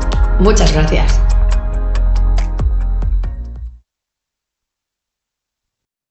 Bueno, pues nada, estupendo. Ahora precisamente vamos a tener una mesa en la cual vamos a conocer más de cerca pues algunas de las personas que han tenido un papel muy relevante en estas campañas que hemos visto, ¿no? Bueno, tenemos con nosotros a Celia Guilarte Calderón de la Barca. Queda fenomenal. Lo digo yo, que me llamo García López, ¿no? O sea que realmente me da mucha Me da mucha envidia tener los apellidos así. Bueno, Celia es miembro del Cuerpo Facultativo de Conservadores de Museos. Ha sido jefa de comunicación del Museo Nacional de Escultura y actualmente pues es en el Museo del Prado, es la jefa de Relaciones Institucionales, Patrocinios y Cesión de espacios. Bueno, en fin, el Museo del Prado pues yo creo que es un referente global en el tema cultural por el que pasan, el año pasado pasaron más de 3 millones de personas, pero no solo eso, es que tiene un impacto, una habilidad para generar contenidos en los medios pues muy notable. O sea que aparte de la gente que pasa por allí, pues toda la cobertura mediática pues es también un medio de comunicación importante de lo que allí se hace. Y tenemos con nosotros a Pablo Pérez Solero, de una... Bueno, hay estirpes de toreros y hay estirpes de publicitarios. Pérez Solero y publicidad pues realmente van indisolublemente unidos. Es el CEO de Bungalow 25, que trabajan mañana, tarde, noche por sus clientes como si fueran sus clientes, entre los cuales pues está, aparte de Wallapop, que es precisamente el nexo de unión, pues está Coca-Cola, está Caser, está Netflix, en fin. Y yo creo que tiene la ventaja de que no representa a una compañía, sino que realmente él trabaja con muchas empresas, con muchos clientes, participa en concursos, entonces tiene una idea bastante en profundidad de hacia dónde caminan las empresas en esto del tema de la sostenibilidad. Esta mesa es muy complicada, esta mesa es muy difícil porque bueno, vamos a hablar de cómo influye la sostenibilidad en la comunicación de las empresas, vamos a hablar de cómo influye en el sector cultural, pero vamos a intentar hacer una cosa que es complicada y que hemos visto un poco aquí ejemplos, que es cómo pueden colaborar marcas y cultura lanzando mensajes o generando contenidos de sostenibilidad. Y esto, más que una realidad en la que podamos enseñar casos muy potentes, tiene un gran potencial. Y tiene un gran potencial. Bueno, me gustaría mencionar la encuesta que habitualmente hacemos en Foro Cultura Empresa, a la que podéis acceder en la página web, completa la encuesta. El año pasado lo que detectamos es que de las 10 empresas que están más asociadas con sostenibilidad y de las 10 empresas que están más asociadas con su apoyo a la cultura, 7 son las mismas. Son las mismas. Es decir, hay un efecto halo y tal, pero hay una sinergia potencial muy importante de intentar combinar, digamos, ambos programas o ambas estrategias. Y por otro lado, también la misma encuesta, que como digo, podéis acceder a ella, pues, lo que sabemos es que prácticamente todas las iniciativas culturales están dispuestas a trabajar con las empresas en proyectos de sostenibilidad. Hay un 1%, un 2% que dicen que no lo harían nunca, pero un 35% dice que sí, dependiendo de los requisitos, ¿no? Dependiendo pues de la responsabilidad social de la responsabilidad medioambiental de esa compañía. Bueno, entonces empezamos un poco con cómo veis, cómo le afecta, digamos, esta transición ecológica, esta tendencia al sector cultural en general y al Museo del Prado en particular. Celia. Bueno, yo cuando me puse un poco a buscar cosas para esta pequeña charla, sí que es verdad que, claro, yo todo me lo llevo al patrimonio por mi propia formación y me llamó muchísimo la atención la coincidencia entre lo que dice el informe Brundtland y lo que dice la propia ley de patrimonio, que siempre se está hablando de conservar, que al fin y al cabo es lo que hacen los museos para legar algo a generaciones futuras. Eso es la esencia de la sostenibilidad y eso es lo que hacen los museos. Nosotros conservamos Pero esa es nuestra función primordial, ya no hablo de nada ambiental. Es que nosotros conservamos bienes, conservamos obras de arte para legarlas a las generaciones futuras, y ahí es ese ejercicio puro de sostenibilidad. Entonces, a la hora de bueno, pues cómo está afectando lo que me decías de la implicación luego de las empresas, y bueno, bastaría esto, yo creo, para eso, para captar financiación y para tener ayudas y para tener mayor implicación en este sentido, ¿no? En apoyar la esencia del museo, que es esa conservación. Pero es cierto, como también apuntaba Carolina, el Museo Thyssen, que las empresas, bueno, pues cada vez apoyan más dentro de sus líneas de responsabilidad social proyectos mucho más, pues eso, vinculados con, más específicamente implicados en lo que es la conservación ambiental, y menos vinculados con esa esencia del museo, de la que por otra parte los museos tampoco tienen la exclusividad, tampoco forma parte de su esencia conservar el medio ambiente, o sea, les pilla un poquito más a desmano, aunque ellos adopten políticas de sostenibilidad, en este sentido también, ¿no? Y bueno, pues sí que la consecuencia es que se están activando proyectos que son más fácilmente financiables, como el que ha citado en este caso antes el Thyssen. Nosotros tenemos el proyecto Lighting de Prado, también financiado por la Fundación Iberdrola, que luego explicaré si queréis. Y esa es la mayor consecuencia, que estamos viendo que la actividad esencial del museo, que es la conservación, no entra dentro de las prácticas de responsabilidad social de las empresas. Y en cambio, sí que sería planteable en este sentido que las empresas valoraran, pues apoyar dentro de sus líneas de responsabilidad social la propia cultura, ¿no? Una responsabilidad sociocultural, si se quiere, porque al fin y al cabo es sostenibilidad. Estamos hablando de sostenibilidad. Es verdad que este foro se ha enfocado mucho desde... bueno, pues en lo ambiental, pero el título es sostenibilidad, ¿no? Y entonces sí que quería introducir este factor de ojo con la sostenibilidad, porque no solo es ambiental, sino también es económica. De eso también el Prado tiene mucho que decir. Y también es una sostenibilidad social, que ese es fundamentalmente nuestro papel.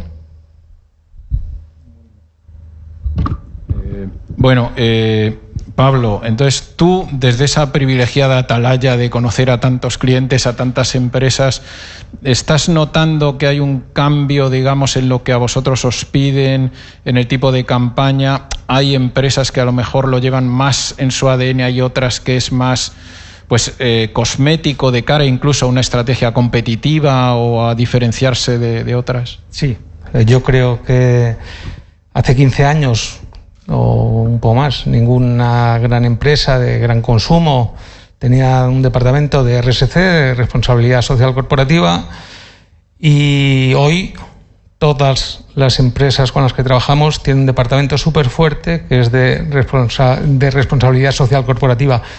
Hay algunas que lo tienen para hacer un greenwashing de verdad y entonces lo dejan a un ladito, hacen campañas de publicidad sobre diversos temas de sostenibilidad o cualquier otra cosa parecida, y hay otras, en cambio, que lo adoptan como una filosofía de empresa, como puede ser Wallapop. Wallapop, desde que los conocimos, venimos trabajando con ellos los 2 últimos años. Ellos lo primero que nos dijeron es que querían cambiar el significado de la palabra estrenar. Y era muy bonito, porque nos dijeron, es que estrenar no debería ser ponerte algo nuevo, sino ponértelo por primera vez. Y solo en ese pensamiento hay una parte de sostenibilidad bestial. Y por lo que me estabas preguntando, sí, claro. Lo que pasa es que yo tengo todavía la duda. Yo, oyendo la mesa anterior, estoy convencido que las nuevas generaciones, toda esta generación Z de la que se habla, son mucho mejores que nosotros. Vienen con una responsabilidad social y con un pensamiento muchísimo más inteligente sobre que este mundo no es el único que tenemos, sino que es que además es finito, y que los recursos son finitos, y que los bosques son finitos, y que los animales son finitos. Y creo que eso va a ayudar mucho a que todas estas nuevas empresas que están naciendo en estos momentos, estos últimos 15 años, que es increíble el cambio que está habiendo en lo que es el tejido empresarial, por ejemplo, en Estados Unidos. Luego nosotros vamos más despacio, pero Creo que todas estas empresas ya nacen con un propósito de marca que tiene que ver mucho con la sostenibilidad. También es verdad que nosotros decimos, o yo pienso, que ahora cuando tenemos reuniones y briefings y tenemos estos brainstorming con los clientes, siempre estamos buscando en muchos casos los propósitos de la marca. En muchísimos casos nos sentamos, buscamos el propósito de la marca, estamos días, horas y meses buscando un propósito de la marca, a una cerveza, a un refresco, a una mantequilla, pero tiene que tener un propósito de marca. Yo creo que el propósito de marca de una cerveza debería ser hacer la mejor cerveza posible para que el que se la bebiese estuviese absolutamente encantado con esa cerveza, y que si además en la manera de fabricar esa cerveza o de elaborar esa cerveza se hace de una manera sostenible, mucho mejor. Estamos cambiando todo este paradigma. Estupendo. Celia, realmente la huella medioambiental del sector cultural comparada con otros sectores pues es muy pequeña, ¿no? Pero hay como dos aspectos aquí. Por un lado es cómo gestionáis esa huella medioambiental propia, y por otro lado, y tal vez más relevante es eso, con 3 millones de visitantes, con toda la cobertura que tenéis, es cómo os convertís en una palanca un poco de cambio social para transmitir mensajes en una experiencia que es muy profunda, que es muy movilizadora, que está vinculada al arte, la cultura, etcétera. Entonces, ¿cómo gestionáis estas dos? ¿Cuál es más importante? ¿Son compatibles? ¿Cómo hacéis esto?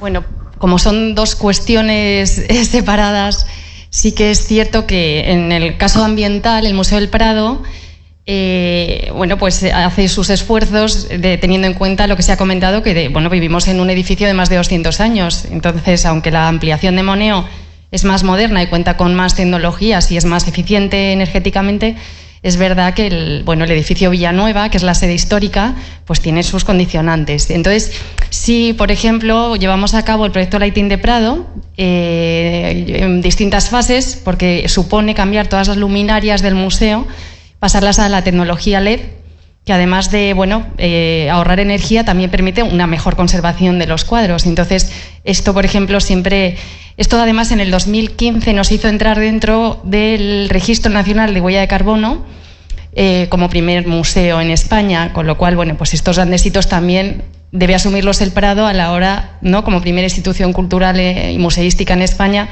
a la hora también de dar pie a que otros se animen, ¿no? Y enlazando con este tema, es verdad que luego también a nivel ambiental tenemos pequeños gestos, como hacen todos los museos y como hace también el Teatro Real.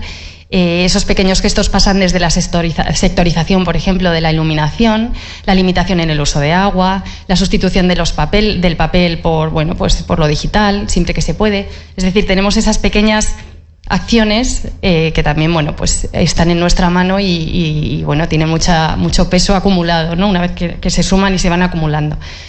Respecto al otro tema, y es el potencial del Museo del Prado a la hora de, hay que tener en cuenta que los museos nunca son instituciones mudas. Todo lo que hacen es comunicación, desde una exposición temporal todo tiene una intencionalidad, entra dentro de un marco de políticas en las que el museo confía y se siente cómodo. Y en este sentido, pues sí es cierto que nosotros, llevamos a cabo campañas propias. Apoyamos el Día del Libro, porque consideramos que tenemos que hacerlo. Apoyamos el Día Internacional de la Mujer. O sea, el Museo del Prado lanza sus propias campañas de comunicación. También organiza exposiciones, organiza conferencias, usa el TikTok de una manera distinta a lo que hacen otros museos. Es decir, utilizamos muchísimas herramientas de comunicación a nuestro alcance para colocar, defendiendo causas que además son compartidas, porque el museo siempre va de la mano de la sociedad. O sea, nuestro Realmente las causas que nosotros defendemos son las causas de la sociedad, que es la que nos reconoce como museo. No podemos ir contracorriente. Y en este sentido tenemos que sentirnos siempre cómodos con lo que hacemos. Eso es muy importante. Eso nos llevaría a enlazar luego ya con la campaña de WWF, entre otras, ¿no? Nosotros recientemente hemos apoyado también a la Asociación de Tablaos Flamencos, que ha tenido muchísimo impacto. No sé si lo habéis tenido la oportunidad de verlo. Ha tenido más de 1,5 millones de visitas. Y es cierto que pues, ha tenido muchísimo éxito, pero para nosotros era defender también, apoyar un sector que lo está pasándolo mal, pero además porque tiene detrás un trasfondo patrimonial. Entonces, esta coherencia es muy importante. Y Pablo, hablemos de la campaña de Wallapop. ¿Esto cómo nace? ¿Qué nos puedes contar de esta campaña? Que para el que no lo sepa, bueno, yo creo que merece la pena, no tenemos los vídeos, pero yo creo que merece la pena que os metáis en la página web de Bungalow 25 y que veáis los materiales que hay allí, ¿no? Porque son muy interesantes. Terminó, si no me equivoco, en el Museo del Traje la colección. Cuéntanos, y cuéntanos si quieres también qué es lo que habéis hecho, aunque es un poco más colateral, pero right on target de cultura, con la Real Academia de... No sé si ya tiene mucho que ver eso, pero lo cuento. Digo, para Wallapop, pues como todo en las agencias, nace con una hoja en blanco, bueno, primero con un briefing, lógicamente, como he contado antes, pero todas las ideas de la agencia nacen estando delante de una hoja en blanco y que los creativos nos ponemos a pensar. En la agencia tenemos muy buenos creativos y se os ocurrió que si es verdad que había que estrenar y que nunca se había hecho un desfile de segunda mano de alta costura en la Mercedes, ¿por qué no proponérselo a María Escoté, que ese año no había desfilado, porque el año anterior no había desfilado porque estaba un poco cansada de este mundo de la moda, de que al año, por lo visto, es una de las empresas más contaminantes del mundo, el mundo de la moda. Es verdad, nosotros compramos una camiseta y al día siguiente la dejamos en el cajón y hay meses, pasan meses y meses y no la volvemos a utilizar. Y cuando le contamos la idea a María Escoté, que era muy simple, oye, vamos a coger 200, 300 prendas que se vendan en Wallapop y te las dejamos y tú haces un nuevo diseño de pasarela a tu gusto. Le apasionó y se sumó al barco y trabajó durante un mes entero en esos diseños que hemos visto antes, y con tal éxito que se los han puesto gente súper importante, siguen saliendo en portadas, salió en portada del Vogue. Bueno, la verdad es que siguen teniendo un recorrido increíble, que como tú decías, el último paso es que se expusieron, y me parece que queda uno en el Museo del Traje, para demostrar cómo la moda puede ser sostenible en este momento. Y si quieres que hable un poco de lo de Netflix. Sí, yo creo que es que el tema de Netflix es muy, muy interesante, ¿no? Pero bueno, no sé, lo de la RAE. No, para decirlo, bueno, esto es una idea, no es una idea tan grande, pero sí que es una idea que también, cómo utilizamos, me comentaba, de cómo podíamos utilizar o cómo utilizamos los publicitarios las distintas herramientas culturales que tenemos a nuestra disposición. Me imagino que muchos de vosotros habéis visto la serie de Pablo Escobar de Netflix, y había una palabra que se repite en la serie 1000 veces, que es hijo de puta. Dicho de esa manera, hijo de puta, que lo dice de una manera muy colombiana, muy, muy diferente. Y bueno, la RAE tiene en Twitter un canal que nosotros los publicitarios utilizamos bastante, que es RAE Informa, sobre usos lingüísticos de la lengua, vamos, de lo que queramos preguntarle.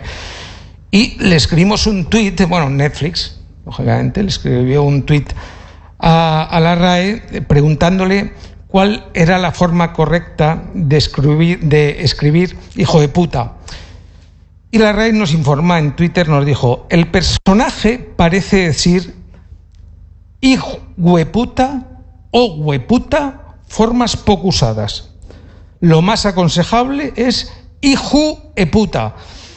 Y lo compartimos en las redes sociales y fue un éxito increíble.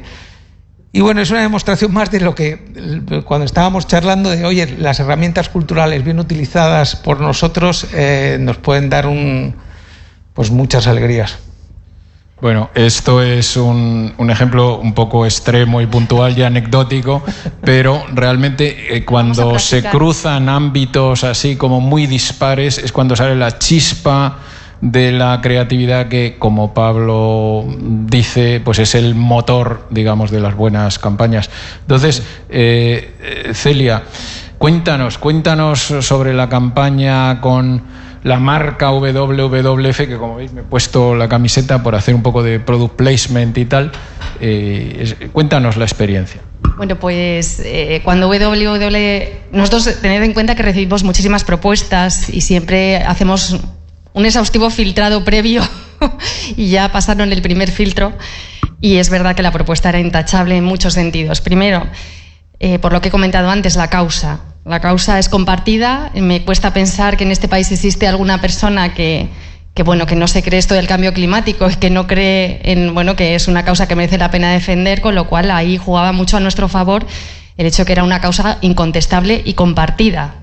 Por otra parte, nuestro interlocutor, ¿no? WWF estaba, pues en cuanto a reputación, pues es la primera ONG dedicada desde hace muchísimo tiempo en España y en el mundo a la conservación del medio ambiente, con lo cual no podíamos pensar en un interlocutor mejor. Después estaba la causa, el interlocutor, la propia agencia.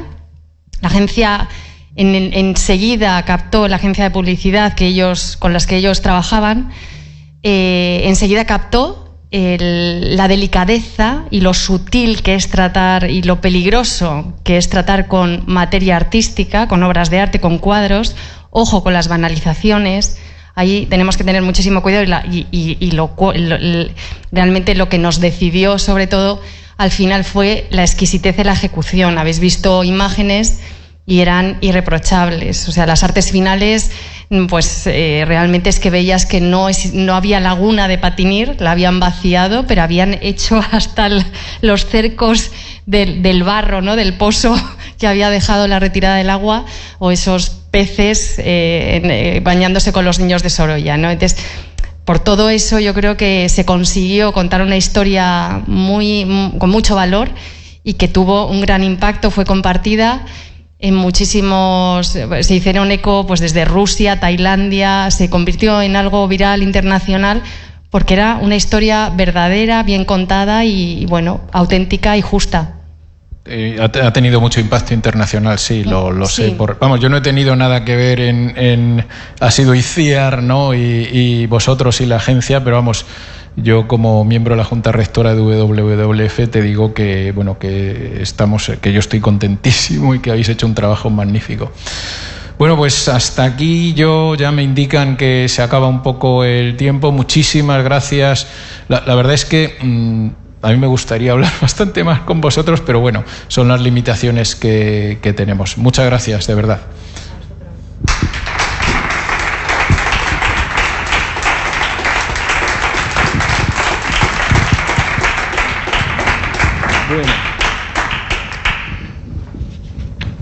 Bueno, pues ahora, como en todos nuestros encuentros, esto es un poco marca de la casa, marca de Actúa Empresa, de Foro Actúa Empresa, pues siempre integramos actuaciones en vivo y en directo de figuras de primer nivel. Entonces hoy tenemos a Elías Aguirre.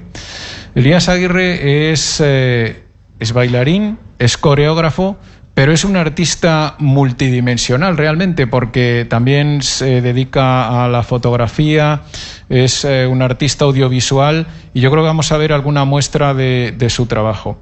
Yo creo que lo que vamos a ver hoy es una demostración palpable, tangible, de cómo la danza es un lenguaje emocionante, movilizador, para transmitir mensajes de cualquier tipo, pero particularmente en el ámbito medioambiental. Y no puedo dejar de recordar que el año pasado, precisamente en Foro Cultura Empresa, en esta misma sala hace pues un año, pues tuvimos a Fede Segarra de Estrella Damm, y hemos visto precisamente este verano su campaña Mediterráneamente, Acto 3, Compromiso, en el cual la danza precisamente pues tiene un papel relevante, muy relevante. Pues Elías, el escenario es tuyo. Bueno, hola, buenas tardes. Primero, muchas gracias por la invitación, Robert, El Muro, Fundación Telefónica. En estos momentos tan difíciles para la sociedad y sobre todo para la cultura, la verdad es que es de agradecer que surjan estas iniciativas. Quiero ser muy escueto. Tengo la sensación de que en el mundo de la cultura, tanto a nivel institucional, empresas, equipos organizativos, estamos todos remando en una misma dirección. Hace poquito hicimos un estreno en los teatros del Canal. Este fin de semana hicimos la 5ª edición del Festival Cuerpo Romo en Conde Duque. Ahora estamos aquí en Fundación Telefónica. Y tengo esa sensación, honestamente, de que remamos todos en una misma dirección. Y de verdad que esto es de agradecer. Me contactó Robert Muro pensando que mi trabajo tenía mucho que ver con la sostenibilidad. Es cierto que mi trabajo está muy vinculado a la naturaleza, al uso de espacios no convencionales, arquitectónicos, urbanos, naturales. Y si de alguna manera mi trabajo puede aportar algo a una sensibilización, a una concienciación con los recursos, pues yo me siento muy orgulloso. Yo siempre me he inspirado mucho en el mundo de la naturaleza, un término que denomino la naturaleza invisible, lo que pasa inadvertido.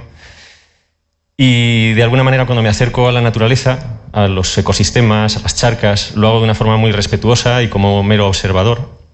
Y me llevo siempre muchos regalos de allí. Entonces me gustaría que de alguna manera concienciar para que estos recursos se convirtieran en recursos inagotables. Ya no solo los naturales, sino los urbanos, ¿no? Que de alguna manera donde yo estoy actuando, esos espacios escénicos que cada vez más están surgiendo, que pueden ser urbanos o naturales, puedan ser para futuras generaciones.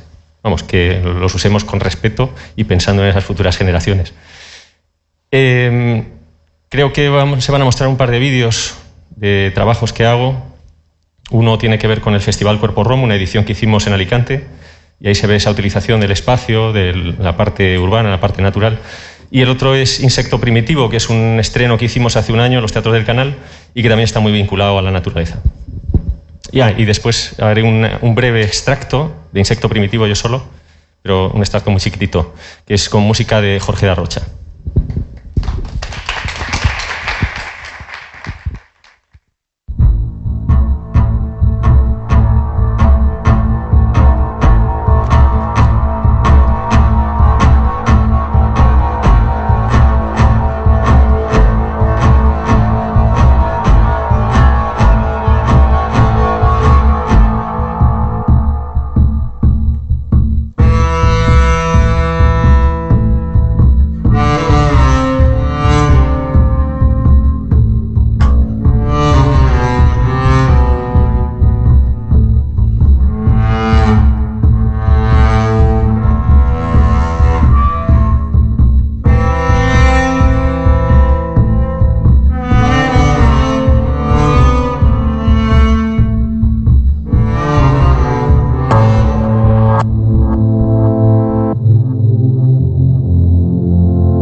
Impresionante. Bueno, esperamos con estas 2 horas, nos hemos ido un poco de tiempo, pero creo que ha merecido la pena. Esperamos haber contribuido a, aunque sea mínimamente, a estimular que algunas marcas, algunas empresas, pues reconsideren los elementos culturales y artísticos pues, como una herramienta para transmitir sus mensajes medioambientales, ¿no? Y por otra parte, yo creo que hay una oportunidad muy importante para los proyectos artísticos que cabalguen un poco en esta tendencia, que sean conscientes de que incluso aunque la situación sea complicada, sea difícil, esto es una oportunidad, porque muchas empresas están en esa línea, y estas empresas, como patrocinadores, como colaboradores, como socios de proyectos culturales, van a estar mucho más abiertos hacia las propuestas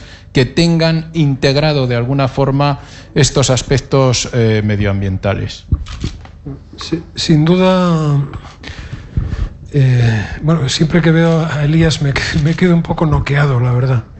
El arte dice por sí mismo, dice muchas más cosas que todas las palabras juntas, a menos que el arte sea la poesía o el teatro, claro. La sostenibilidad medioambiental forma parte de la solución, forma parte indiscutible de la solución, y esto cada una de las organizaciones, sean empresariales, sean creativas, debe hacerlo suyo, debe formar parte de su futuro ADN. Yo diría que hay 3 retos de lo que hemos hablado hoy, que han salido, digamos, y que son para incorporar. Uno es el reto de colaborar en el territorio de la sostenibilidad medioambiental, arte y cultura, empresas y marcas. El otro es que ambos deben por su cuenta incrementar notablemente su compromiso con el medio ambiente. Sin duda, la colaboración mejorará cuando cada uno, el sector de la cultura y el conjunto del sector de las empresas, asuman sus responsabilidades con más ahínco, con más esfuerzo. Y el tercero es que, en mi opinión, el sector cultural necesita, con cierta urgencia, evaluar su aportación, aquello que contribuye a mejorar la sostenibilidad medioambiental desde su territorio. Y esto significa medir y significa certificar, significa crear modelos concretos en los que eso se demuestre de alguna manera, ¿no? Las instituciones públicas, sin ninguna duda, tienen mucho que decir en todo esto, claro. ¿Cómo no? Yo diría que son los que tienen la responsabilidad de articular mejor esa colaboración en beneficio final de la sociedad. El respeto al medio ambiente figure como uno de los elementos de desarrollo, ¿no? Y de desarrollo de la relación. Y yo creo que nada más. Nosotros, el Foro Cultura y Empresa, Actúa Empresa, El Muro, estamos absolutamente comprometidos con eso y lo seguiremos estando. Forma parte de nuestra preocupación estratégica. Nos vemos el 1 de diciembre, en esa ocasión de vuelta aquí, y tendremos por fin la oportunidad de que esté los representantes también de la Fundación Telefónica, que en el tema de la educación hacen mucha tarea. Gracias de nuevo y hasta pronto. Hasta la próxima.